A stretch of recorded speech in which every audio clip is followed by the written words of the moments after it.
Welcome to the Three Questions webcast series. I'm Wayne Baxter with One Capital Management. At One Capital Management, we develop and implement strategies for our clients which strive to grow, protect, and ultimately distribute their wealth. And we do that by offering investment wealth management services. Thank you for taking time to check us out. My clients are often referred to as cross-border clients. Why is that? Well, it's because they're either U.S. or Canadian residents who invest in U.S. and or Canadian dollar denominated securities like stocks, bonds, and ETFs. Our process for advising our clients includes an in-depth discovery and diagnostic analysis of their wealth management goals and objectives. Wealth management is a multifaceted area, and there are several areas beyond investment and retirement planning that need to be discussed and considered. At One Capital Management, we call that process advanced planning. Under the advanced planning umbrella, we include an in-depth risk management review, or if you prefer, a review of non-investment risks that a family will likely face as time goes by. One risk that you'll want to prepare for is the financial impact resulting from when you or a loved one requires senior care. Choosing the right service provider for home or facility care can be a daunting task now that there are so many options to choose from. On this episode of the Three Questions webcast, we're going to speak to a senior care advisor who specializes in finding available options for assisted living, nursing home caregivers, and more. On this edition of the webcast, we'll be asking the three questions you should ask when looking for senior care. Joining me is Daniel Sagal. Daniel is a senior care advisor and the founder of Tarzana, California-based Total Senior. Located in the heart of San Fernando Valley, Total Senior helps guide families to various resources available to aging parents or loved ones. That includes finding available options for assisted living, nursing homes, caregivers, and more. Hello, Daniel. Thank you for taking time to join us on the Three Questions webcast. Really appreciate having you here today. Thank you for the opportunity to join you. I guess we should start just before we get into the deep end of the pool here and talk a little bit about the difference between long-term care and senior care, because there might be semantics, but there is some differences, and it'd be great if you could just share some high-level thoughts on that. Sure. Well, senior care really divides into many categories. There is medical and non-medical, and it's really putting all of those pieces together to identify what someone needs and to make sure they're well cared for. The long-term care typically really focuses on the non-medical component, which is the assisted living, the caregiving at home component of senior care. All right. Well, listen, before we get into our three questions, I really think it would be really interesting for our audience to, find, really what led to you pivoting from the commercial real estate brokerage business to establishing Total Senior Care. It's quite the story, and I'd really appreciate it if you could share it with us. Absolutely. So I think we all go through life experiences that alter our path and our journey. I was blessed enough to have a unfortunate situation where my grandmother fell and broke her hip.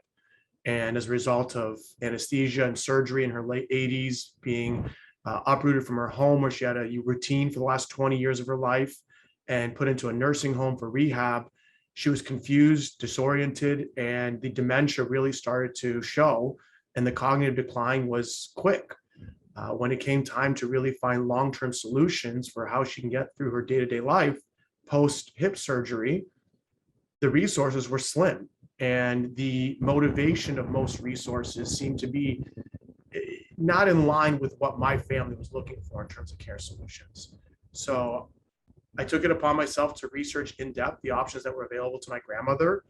And by the time I finished researching everything, I realized this is just problem solving. It's a lot like real estate in that we're trying to take people's problems and understand their parameters for their search of solutions and turn their requests into solutions and options and help them make informed decisions by guiding them to those operators, those care providers that can really reflect the needs of the individuals they're trying to support. And so that's where Total Senior came to be, is we take care of our own, and now we're blessed enough to get the opportunity to help many other families in need in similar circumstances. Well, what really impresses me is how passionate you have been about care since we've met. And, you've really been passionate about helping baby boomers and their families. And, now we have many baby boomers that are well into their 70s and even their 80s. And so there's no doubt that there's not a shortage of demand for senior care services. Now, for this webcast, we're going to really start with the basics, right? We only have so much time today because this is a fairly broad discussion topic, as I know you know. So we're going to start with the 3 questions you should ask when looking for senior care. And we're going to start with probably a great place to start, which is really what kind of senior care options are available, not just here in Southern California, but across the United States. Yeah, so I'll start by saying there are a lot of misconceptions of what senior care options exist, and that's why we exist, is to educate and help people understand. So the key component of that often starts with this call that we get that says, we're looking for a nursing home for our mother. And that's the most common misconception, is that everyone's looking for nursing care. That's what we've been trained to believe in convalescent hospitals that have now become rehabs and skilled nursing facilities. So that's one of the settings that exists for long-term care, typically for those that require some form of medical support in addition to the non-medical assistance with activities of daily living. In addition to nursing homes, most seniors will require assisted livings, where they provide non-medical support with activities of daily living, such as bathing, dressing, all the way through bedridden hospice care and incontinence care. Every state will have slightly different regulations, but for the most part, the system has really evolved to where so many of these services can be provided via mobile providers in the comfort of someone's home or in a licensed assisted living community. There are also caregiving alternatives where you can hire staff by the hour and bring them into your home. And what's important to recognize is that when you hire staff, you become an employer. And so it's very important to make sure you protect your family and your assets and your loved ones' assets by making sure you're carrying the right workers' comp and liability insurance, because you're an employer. Especially true in California, right? Especially in California. So every state will differ in how they operate in this department. It's still an evolving industry. Many states don't have regulation as it pertains to this segment yet, to caregiving in home. Many states still allow live-in caregivers. The state of California has somewhat banned the concept of live-in caregivers because they need their lunch breaks, they need their break periods in general. You have to pay overtime over a certain amount of hours worked. It's really worth speaking with labor law attorneys when it comes to this segment. But in general, the options are caregiving, assisted living, which comes in various forms depending on what state you're in. California has a unique model of residential assisted living in single family residential homes that are licensed for up to 6 beds. They have group homes in many other states, all used by different names. And so it's really important to figure out what's available in your particular market, because it's not a one size fits all industry. Depending on what someone's needs are, there may be a better solution of what's available for them. And not just physical needs, but also working within their financial means to make sure they never run out of money. So you have a lot of, like, for you, when someone comes to you, before you can even get into the deep end of the pool or the weeds here and try to figure out, you got to do a lot of discovery at your end of interviewing the family members and everybody involved to see what really is the best fit. Because as you said, there are so many different options, and depending on the circumstances, it's really, you have a wide palette to pick from.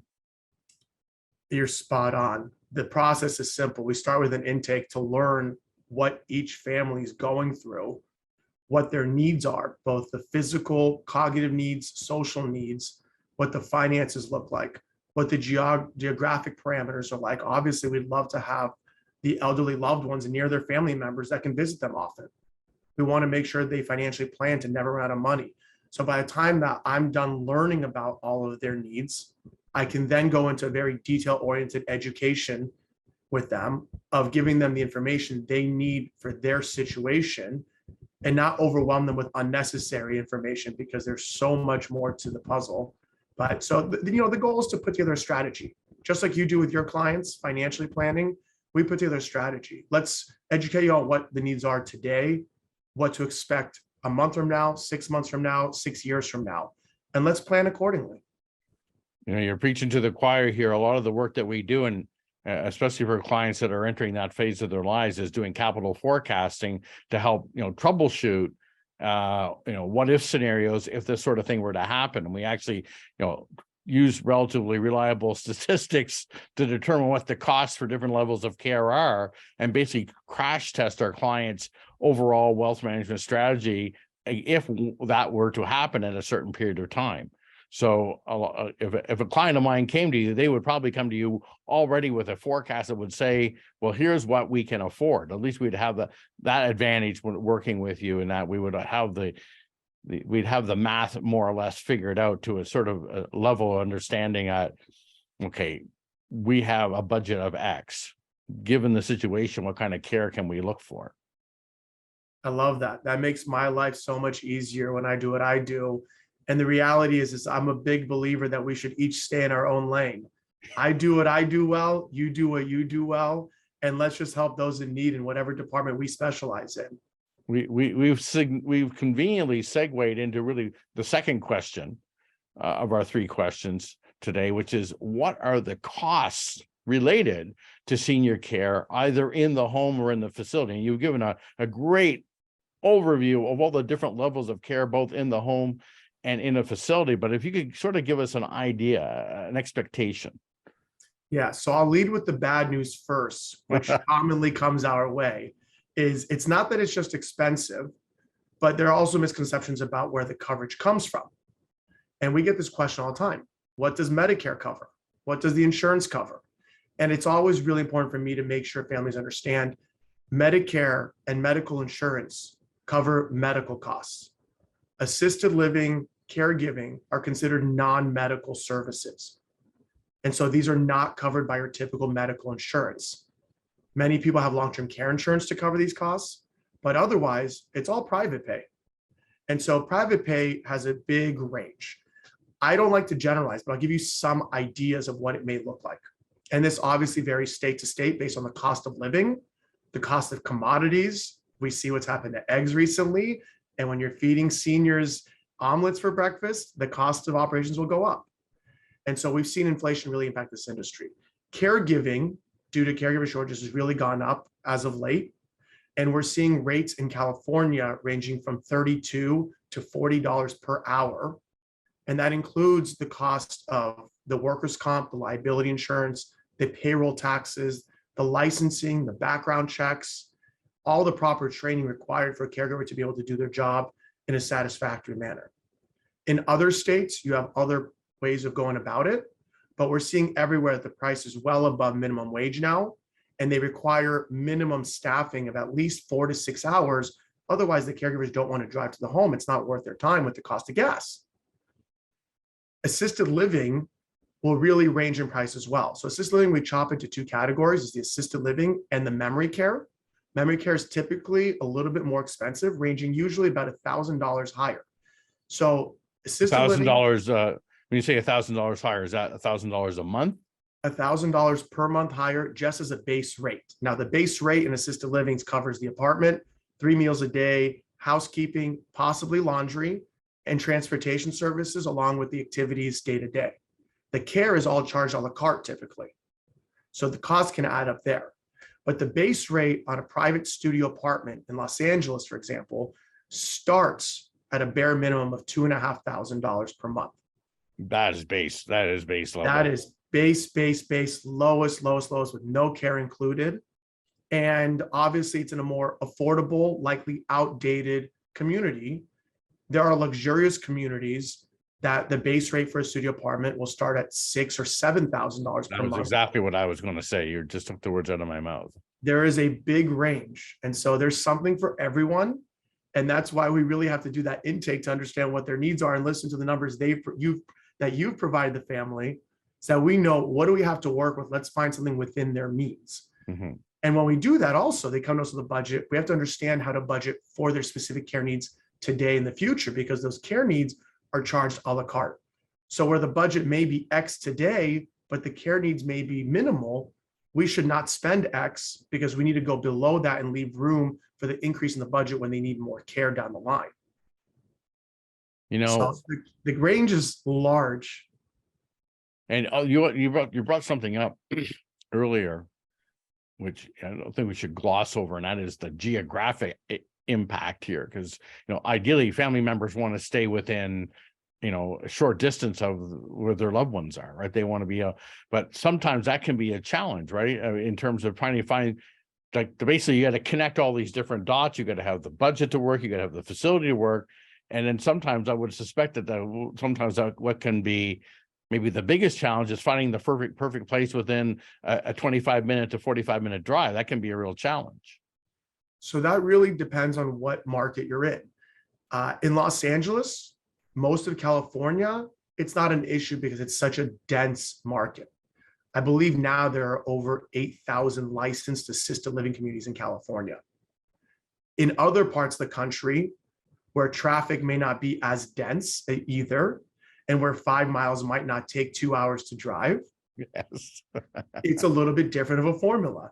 And so I get calls from people in the Midwest, for example, that say, I'm okay with anything within 25 minutes of home, searching for care for grandmother in a specific area of Los Angeles. Well, 25 minutes in LA is very different than 25 minutes in Nebraska. No, that's for sure. And so I like to work with people more on a time basis, as you had mentioned, more so than on a distance basis, because we want to be able to get to our loved ones quickly rather than a short distance, even though that may take forever.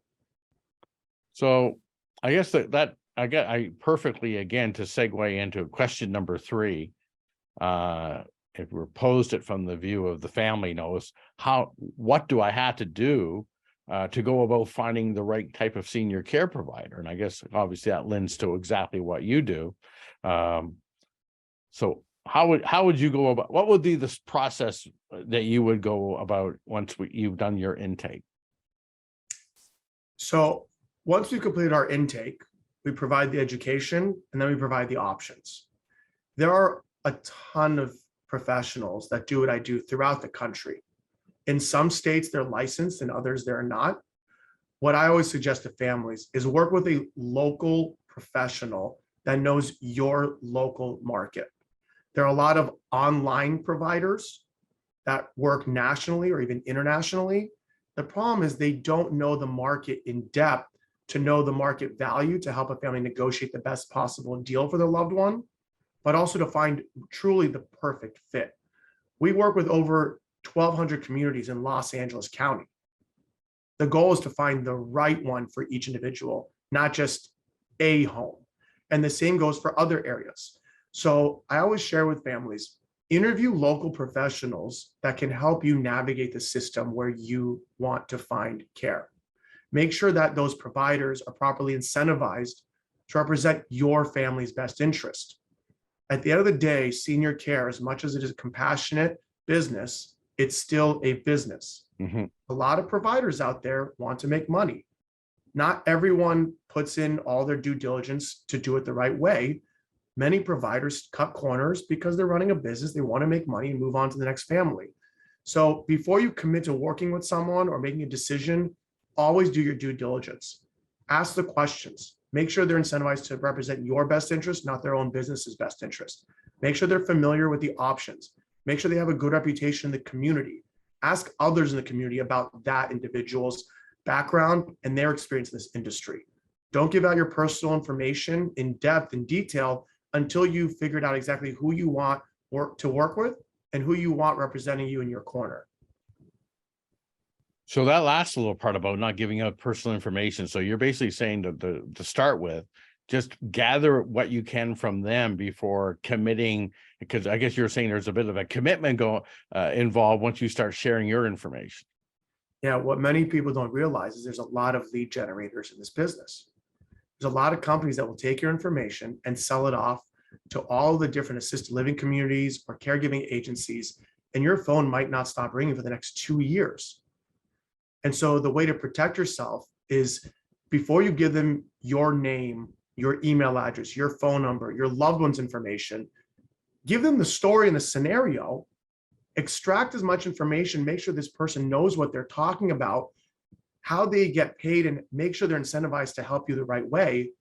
Then once you're convinced and comfortable, then provide the personal information, say, this is my representative. This is the professional I trust to help me through this process.